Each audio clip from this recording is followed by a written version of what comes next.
get away, but Lorenzo on row 2 has got 3 men already in front of him, and then big Ducatis are going to mire the whole pitch for him as we get down to turn 1. They do. They get right in front of Lorenzo. Lorenzo's going a long way round, but he's just already made a mistake, got out too wide, and 2 Ducatis are among the front runners. That is a real problem there for Lorenzo. If he falls down, he might give away this World Championship to Valentino Rossi. We're at turn 3.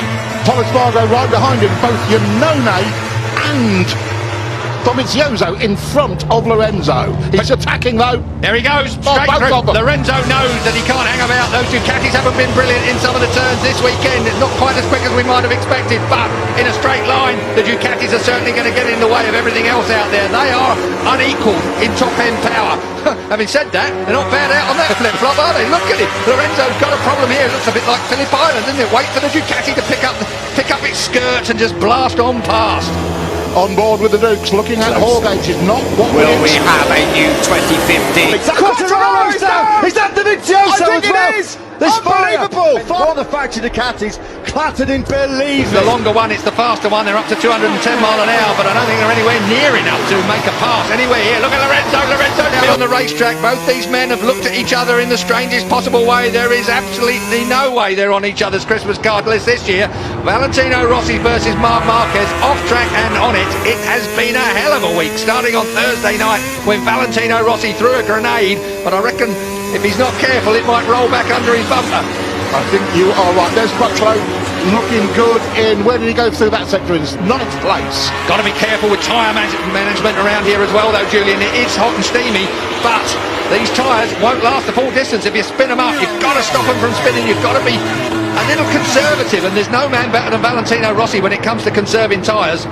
Dovizioso leads the 2 Dukes, but they did not make headway towards the Hondas and Yamahas down the straight. Wait for it now. They will do on this straight. It's the longer one, it's the faster one. They're up to 210 mile an hour, but I don't think they're anywhere near enough to make a pass anywhere here. Look at Lorenzo. Lorenzo's building on the inside of Valentino. Rossi's going to go and get him. Valentino Rossi's going to tip him, but he's going to find his teammate right there. These are the 2 protagonists for the championship. Oh, they almost collide in turn 1. We're on turn 2 now. Lorenzo has stamped a bit of authority on that really tight part of the course.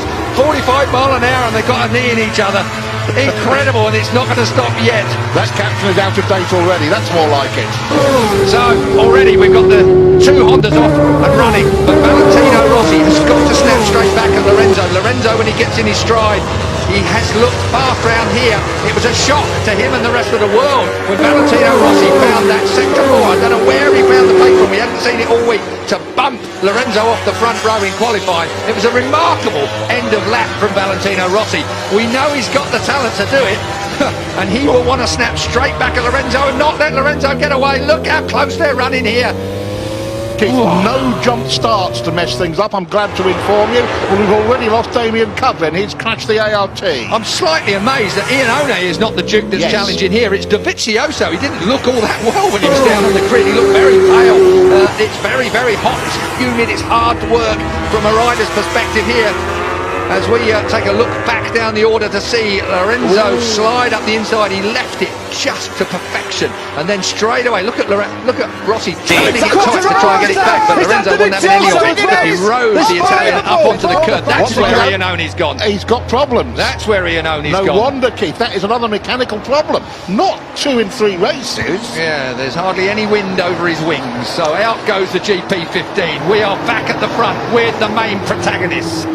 It is a question on our minds. Would Marquez try and mire Valentino Rossi after all the things that Valentino Rossi said about him, even to the point where he questioned whether the 93 ever was idolising him at all, whether he ever had the poster up on the wall at home, right to the point where Marquez's mum actually showed pictures of the little models that Marquez had.